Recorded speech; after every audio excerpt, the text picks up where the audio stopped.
अस्सलाम वालेकुम। अब हम वी विल स्टार्ट के हमने पीछे देखा था कि चैप्टर के स्टार्ट में कि कैसे हम different pricing strategies companies adopt करती हैं और कैसे प्राइसेस सेट होती हैं प्रोडक्ट्स की। अब हम देखेंगे कि how do companies adjust there prices and कैसे वो स्ट्रेटजीज़ फॉलो करती हैं। Companies are just facing prices to account for various customer differences and changing situations. So with time companies को क्या करना पड़ता है कि अपनी prices को adjust करना पड़ता है। कभी किसी कस्टमर में कोई डिफरेंसेस होने की वजह से, किसी भी रीज़न की वजह से कस्टमर की प्रेफरेंसेस में चेंजेस हैं, कोई सेगमेंटेशन में डिफरेंसेस हैं, चेंजेस हैं, या सिचुएशंस चेंज हो रही हैं, टेस्ट चेंज हो रहे हैं।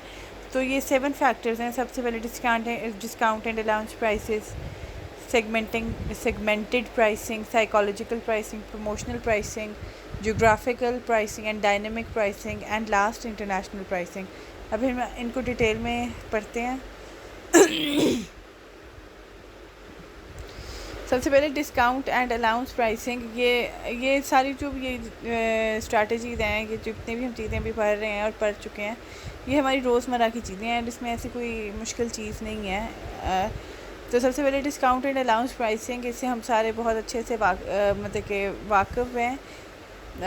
We go through this. Reduce से it is a reduce in price to reward customer for certain responses such as paying early, volume purchases and off season buying. जो sales लगती हैं, जो डिस्काउंट्स होते हैं कि जैसे कि अगर आप इतनी ज़्यादा चीज़ खरीदेंगे तो आपको बल्क में जो होल सेल प्राइस का डिस्काउंट होता है, या कैश डिस्काउंट कि आप अगर अभी पे कर दें या ऑफ सीज़न ख़रीद रहे हैं। यूजुअली जो आजकल सेल्स लगती हैं कि आप ऑफ सीज़न चीज़ें ले रहे होते हैं। So cash discount for paying promptly, कि आप अभी सारी चीज़ें कर रहे हैं, अगर आप अभी ये चीज़ ख़रीदेंगे और आप अभी पे करेंगे तो आपको 5%, 2% इस पर डिस्काउंट मिलेगा। Quantity discount for buying in large volume, कि अगर आप फ़र्ज़ करें आप अगर ये 6 बॉटल्स कोक का पेट लेते हैं, तो अगर आपको 5 बॉटल्स 50 की फॉर एग्जांपल दे रही हूँ कि अगर 5 बॉटल 50 की एक बॉटल आपको 10 की पड़ती है, तो 5 बॉटल्स आपको 45 की पड़ेंगी। Functional trade discount for selling, storing, distribution and record keeping. Trade discount होता है कि जिसमें आप सेलिंग, स्टोरिंग या डिस्ट्रीब्यूशन या जो भी रिकॉर्ड कीपिंग का कर होते हैं, उस पर आप जो ट्रेड डिस्काउंट देते हैं। अलाउंसेस के trade in allowance for turning in an old item and buying a new one. एक ऐसा अलाउंस कि जब आप अपना कोई ओल्ड आइटम लाते हैं और उस ओल्ड आइटम को देने के एक्सचेंज में आपको न्यू आइटम परचेजिंग के वक्त जो डिस्काउंट दिया जाता है। Promotional allowance to reward dealers for participating in advertisement और sales support programmes.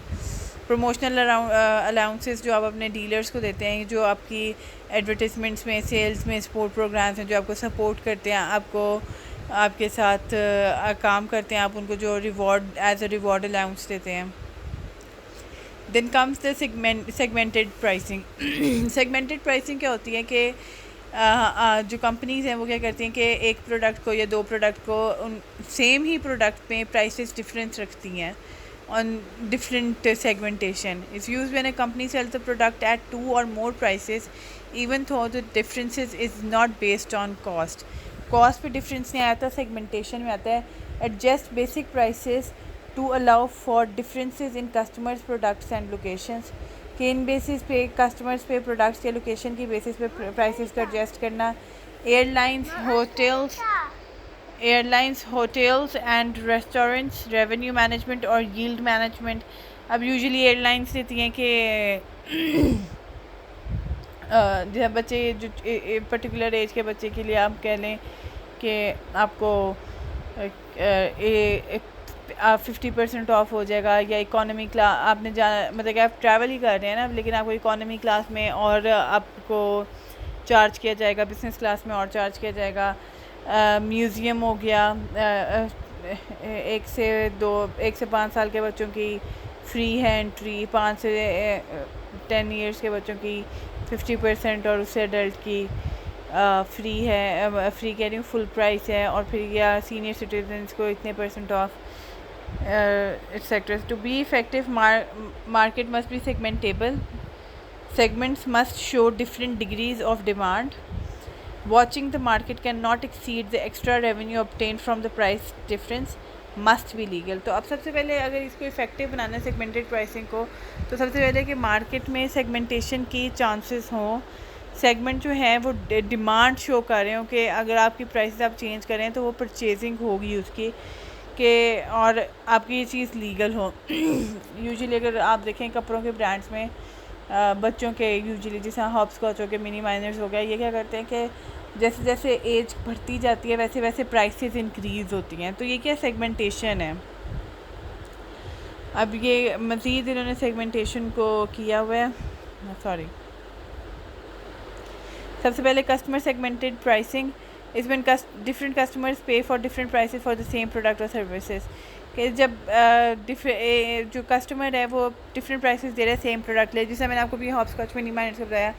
Product form segment pricing is when different versions of the product are price differently but not according to differences in cost. अब product में कुछ differentiation है qualities की, के lux साबुन है जो कोई जो नए आजकल कुछ इन्होंने निकाले हैं परफ्यूम्ड सोप्स, उनकी प्राइस थोड़ी हाई है। तो अब ये क्या कॉस्ट की बेसिस पे वो डिफरेंस नहीं कर रहे, ये डिफरेंस कर रहे हैं डिफरेंट वर्जन्स की वजह से of the product. Location pricing is when the product is sold in different geographical area and price differently in those areas even though the cost is the same. अगर आपकी cost same भी है फिर भी आप डिफरेंट प्राइसिंग करते हैं different areas की बुनियाद पर। Time pricing is when a firm varies its prices by the season, the month, the day and even the hour. Time pricing segmentation होती है कि आप प्राइसिंग डिफरेंट कर रहे होते हैं कि इस सीज़न में इस चीज़ की प्राइस ये होगी। जैसा जो ड्राई फ्रूट है उसकी जो डिमांड है वो सर्दियों में ज़्यादा है, सर्दियों में इसकी प्राइस इंक्रीज़ हो जाती है। तो सीजनल या मंथली बेस पे या डेली डे पे या इवन आवर की बेस पे जो आप सेगमेंटेशन करते हैं,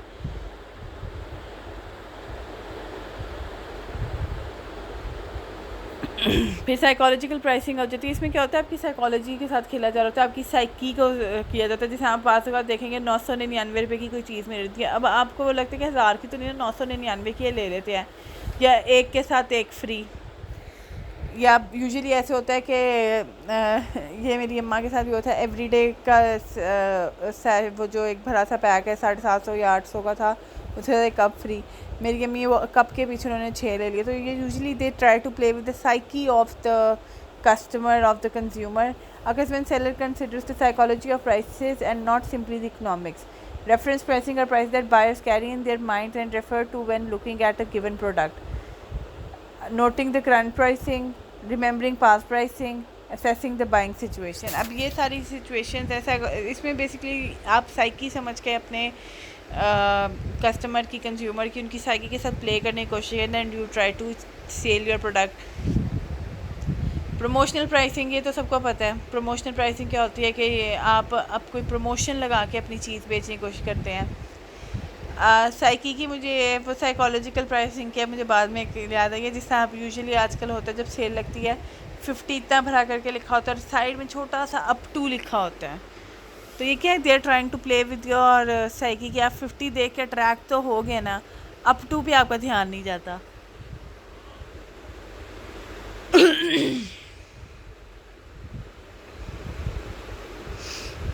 अच्छा जी, promotional pricing is when price are temporarily price below list price और कॉस्ट टू इंक्रीज डिमांड। अब प्रमोशनल प्राइसिंग क्या यूजुअली होता है कि किसी चीज़ पे प्रमोशन लगी होती है, जैसा limited time offer, this sale is limited time offer, limited pieces available. तो ये क्या प्रमोशन लगी होती है, इसमें प्राइस से यूजुअली आप प्राइस से नीचे जा रहे होते हैं। जैसा फ़र्ज़ करें आपने कोई नई टेक्नोलॉजी निकाली है, कोई नया एसी निकाला है, तो आप कहते हैं अगर आप अभी परचेज़ करेंगे ये वैसे 69,000 का आपको 67,000 का मिलेगा। Loss leaders, special event pricing, cash rebates, low interest financing, longer warranties, free maintenance. Risk of promotional pricing है यूज़ टू फ्रिक्वेंटली, बहुत ज़्यादा आप यूज़ करते हैं। Copies by competitors can create deal prone customers who will wait for promotion and avoid buying at regular price. अब जैसे जैसे आपके कंपेटिटर्स इसको फॉलो करते हैं, जैसे अब हमें पता होता है कि अब सेल लग जानी है तो हम अब चीज़ें इस तरह परचेज़ नहीं करते, हम कहते हैं सेल लग जाएगी उसमें परचेज़ कर लेंगे, और इसमें प्राइस वॉर्स इंक्रीज़ हो जाती हैं। अब ये जो इन्होंने कुछ चीज़ें कही थी अब उन्हें हम डिटेल में पढ़ते हैं. Loss leaders are products sold below cost to attract customers in the hope they will buy other items at normal markups. Loss leaders होते हैं कि आप कुछ अपनी चीज़ें कम प्राइस में दे रहे होते हैं इस चक्कर में कि क्या पता जब वो इसको लेने हैं इसकी जगह आपकी जो दूसरी चीज़ें हैं जो नॉर्मल मार्कअप्स में हैं उनको परचेज़ कर लेंगे. Special event pricing is used to attract customer during certain seasons और पीरियड्स. स्पेशल इवेंट प्राइसिंग है कि ऐसी आप प्राइसिंग देते हैं कि आप अट्रैक्ट कर सकें अपने कस्टमर्स को किसी सर्टन सीज़न या किसी वक्त के दौरान. Cash rebates are given to consumers who buy products within a specified time. जिस तरह होता है कि अगर आप ये चीज़ अभी इस टाइम परचेज़ कर लेंगे तो आपको इतना % ऑफ मिलेगा. लो interest financing, longer warranties and free maintenance lower the consumers total price. अब कोई चीज़ लें उसके साथ आप देखते हैं आपको वारंटी मिल रही है, वो कह रहे हैं कि आपको कस्टमर रिस्पॉन्सिवनेस होगा, जब आप चाहें आप हमें फ़ोन कर सकते हैं, हम आपकी जो कंप्लेन है उसको एंटरटेन करेंगे. तो इससे क्या होता है ये प्रमोशंस होती हैं जो टोटल प्राइस को क्या कहते हैं कंज्यूमर की नज़र में लो करती हैं. अब आ जाता है जियोग्राफिकल प्राइसिंग. जियोग्राफिकल प्राइसिंग होता है कि आप ऑन द बेसिस ऑफ जो लोकेशन है जो उसकी जगह है उसकी बेसिस पे आप प्राइसेस सेट करते हैं. Use for customer in different parts of the country और द वर्ल्ड. इसमें FOB प्राइसिंग आ जाती है, free on board pricing, uniform delivery pricing, zone pricing, basic point pricing, freight absorption pricing.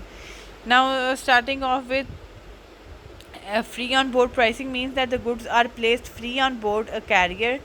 At that point the title and responsibility passes to the customers who pays the freight from the factory to the destination. अब ये होता है कि इसमें क्या होता है कि जो प्राइसिंग है ना, जो जैसे फ्रेट चार्जेस होते हैं उसमें क्या होता है कि वो आप कर देते हैं. जैसे अली एक्सप्रेस से आप ऑर्डर करते हैं तो अली एक्सप्रेस से आपको लिखा होता है कि फ्री डिलीवरी. आपको पता है आपको इतनी प्राइस में वो चीज़ मिल जाएगी.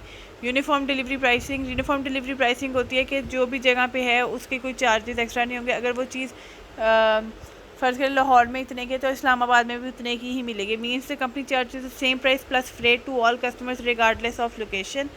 Zone pricing means that the company sets up 2 or more zones कि on the basis of the zones कि अगर आप इस जोन से चीज़ परचेज़ करेंगे तो आपको वही इतने की पड़ेगी. पे अ सिंगल टोटल प्राइस और उस गिवन जोन में वो सिंगल टोटल प्राइस पे करेंगे.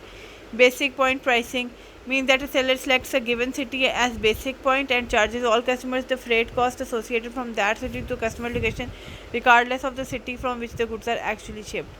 अब क्या होता है आप एक बेसिक पॉइंट सेट कर लेते हैं और आप अपने कस्टमर को उसी बेसिक पॉइंट के एक्सचेंज में उसी बेसिक पॉइंट के बेसिस पे फ्रेट कॉस्ट चार्ज करते हैं. और इससे ये फ़र्क नहीं पड़ता कि वो कहाँ से शिप हो रहा है, लेकिन आप वो उसी बेसिक पॉइंट की वजह से उसको चार्ज करते हैं. Freight absorption pricing means that the seller absorbs all or part of the actual freight charge as an incentive to attract business in competitive market. अब फ्रेट absorption pricing क्या होती है कि जो सेलर है वो तमाम जो फ्रेट चार्ज है ना वो अपने पे अब्जॉर्ब कर लेता है ताकि बिजनेस की competitive मार्केट में वो क्या कहते हैं एडजस्ट कर सके. देन आ जाते हैं dynamic pricing. Dynamic pricing is when price are adjusted continuously to meet the characteristics and need of the individual customer situation. अब जो प्राइसेस कंटिन्यूसली एडजस्ट की जाएँ ताकि आपके कस्टमर की सिचुएशंस के हिसाब से प्राइसिंग को एडजस्ट की जाए ताकि ज़्यादा से ज़्यादा आपके लोग चीज़ के साथ अट्रैक्ट हों और ज़्यादा से ज़्यादा लोग ख़रीदें. International pricing is when prices are set in a specific country based on a country specific factors. International pricing होता है कि जब आप प्राइसेस सेट करते हैं कंट्री में ऑन कंट्री स्पेसिफिक फैक्टर्स जैसे इकोनॉमिक कंडीशंस हो गए, कंपेटिटिव कंडीशंस हो गए, laws and regulation, infrastructure, company marketing objectives. ये इंटरनेशनल बैंक इकोनॉमिक कंडीशंस की बेसिस पे आप इंटरनेशनल प्राइसिंग सेट करते हैं कि इसकी इकोनॉमिक कंडीशन ऐसी इसमें ऐसे हो. कंपेटिटिव कंडीशंस की बेसिस लॉज एंड रेगुलेशंस होती हैं डिफरेंट, उसकी वजह से आपकी प्राइसेस इफेक्ट होती हैं. इंफ्रास्ट्रक्चर कैसा है वहाँ का, कंपनी मार्केटिंग ऑब्जेक्टिव्स क्या है वहाँ की. इनिशिएटिंग प्राइसिंग चेंजेस एक सेकंड स्लाइड खोल लूँ मैं. ओहो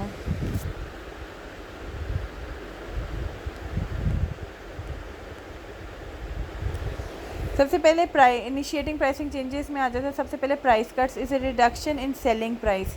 access capacity increase marketing share. अब आप क्या करते हैं, आप अपनी सेलिंग प्राइस में रिडक्शन करते हैं ताकि आपकी कैपेसिटी इंक्रीज़ कर सके या आपका मार्केट शेयर आप इंक्रीज़ कर सकें। Price increase is an increase in selling price. अब क्या होता है प्राइस इंक्रीजेस क्या, ताकि सेलिंग प्राइस में क्या है आप क्या करते हैं, इंक्रीज़ करते हैं ताकि कॉस्ट इन्फ्लेशन हो सके और डिमांड इंक्रीज़ हो सके। एंड या आपकी डिमांड इंक्रीज़ होती है और आपकी जो सप्लाई है वो कम होती है। जैसे पीछे वो हैंड सैनिटाइज़र्स वगैरह की बड़ी सप्लाई वो डिमांड होगी, जब जैसे जैसे डिमांड इंक्रीज़ हुई तो आपकी सप्लाई कम हो गई। तो क्योंकि सप्लाई कम थी तो आपने प्राइसेस इतनी हाई कर दी ताकि लोग उसको स्टॉक करने के चक्कर में आराम से ना ख़रीद सकें। Buyers interpretation to price changes, price cuts, new models will be available. अब जैसे जैसे प्राइस रिड्यूस हो रही है तो वो क्या कहते हैं कि नया मॉडल आ जाएगा, models are not selling well, model सही से बिक नहीं रहे, क्वालिटी इशू होंगे इसलिए प्राइस गिरा रहे हैं। प्राइस इंक्रीज़, अगर प्राइस इंक्रीज़ हो रहा है तो प्रोडक्ट हॉट है, प्रोडक्ट अच्छा बिक रहा है, प्रोडक्ट की डिमांड ज़्यादा है, कंपनी ग्रीडी है, कंपनी बहुत ज़्यादा लालची हो रही है to sell its products. Responding to price changes, अब डिफरेंट क्वेश्चन हैं जो प्राइस चेंजेस के बारे में आते हैं, तो इनकी क्या क्वेश्चन है। Why did the competitor change the price, क्यों कंपेटिटर ने प्राइस चेंज की। Is the price cut permanent too और temporary, what is the effect on market share and profits, will competitors respond. अब इसका जो आंसर है वो ये है कि why did the competitors change the price, to reduce price to match competition, ताकि आपका वो प्राइस इसने इसलिए कम की ताकि वो कंपटीशन को मैच कर सके। Is the price cut permanent और temporary, maintain price but raise the perceived value through communications, maintain करेंगे लेकिन रिसीव जो जैसे परसीव्ड वैल्यू हो जाएगी तो कम्युनिकेशन के थ्रू वो ट्राई करेंगे इसको मेंटेन कर सकें। What is the effect on market share and profits, improve quality and increase price, will competitors respond launch lower price fighting brand, के अगर कंपेटिटर्स इसकी बेस पे क्या करेंगे कि इससे लोअर प्राइस में या फाइटिंग ब्रांड एक इंट्रोड्यूस कर देंगे। Pricing within the channel levels, price fixing, sellers must set prices without talking to competitor. The price fixing क्या होती है कि सेलर जो है वो अपने कंपेटिटर्स से रब्ता किए बगैर अपनी से एक प्राइस सेट कर दें। Predatory pricing, selling below cost with intention of punishing a competitor और gaining higher long term profits by putting competitors out of business. अब आप क्या करते हैं प्रीडेटरी प्राइसिंग में, आप अपने कॉस्ट जो है वो कॉस्ट से कम अपनी चीज़ को बेचते हैं ताकि आप अपने कंपेटिटर को आउट कर सकें गेम से या लॉन्गर टर्म प्रॉफिट ले सकें, क्योंकि प्राइस पूरी एक गेम है करने के लिए। और इस अगर आप अपनी प्राइस कम कर रहे हैं तो ऑब्वियसली मेजॉरिटी जो है वो बंदा वो कहेगा कि सस्ती चीज़ मिली है चलो ले लो, तो इससे क्या होगा आपका जो कंपेटिटर है वो बाहर चला जाएगा। Public policy and pricing, price across channel levels, retail resale price maintenance is when a manufacturer requires a dealer to charge a specific retail price for its product। अब क्या होता है कि जो मैन्युफैक्चरर है वो डीलर से एक स्पेसिफिक रिटेल प्राइस लेता है जब उसकी प्रोडक्ट को या तो रीसेल करे या मेंटेन करे। Deceptive pricing occurs when a seller states prices और price savings that mislead consumer और are not actually available to consumers. अब जब आप अपने जो क्या कहते हैं कंज्यूमर है उसको मिसलीड करो विद प्राइस सेविंग्स, या आप सेलर जो है वो प्राइस स्टेट ही ना करें, तो इससे क्या होगा कि आपका जो अब आप उससे छुपा रहे हो तो जो अवेलेबल कंज्यूमर्स हैं वो आपकी प्राइस को नहीं समझ सकेंगे। तो इससे क्या होता है स्कैनर फ्रॉड होता है कि failure of the seller to enter current और sale price into the computer system. तो इससे स्कैनर फ्रॉड ये होता है कि जो सेलर है वो उसको जो स्कैनर में वो स्कैन भी नहीं कर पाता। Price confusion results when firms employ pricing methods that make it difficult for consumers to understand what price they are really paying. Usually होता है कि बाज़ का जैसे आप कोई चीज़ ख़रीदने जाते हैं तो आप जब बाहर से उठाते हैं तो वो 25 रुपये की है, लेकिन जब आप पे करने जाते हैं तो 50 रुपये की है। तो उससे क्या होता है कि आप कंफ्यूज हो जाते हैं कि वहाँ आपने ये लिखा हुआ है यहाँ ये प्राइसिंग है। So that was this for this chapter. I hope कोई भी क्वेश्चन होगा your questions will be answered इंशाल्लाह। Thank you very much.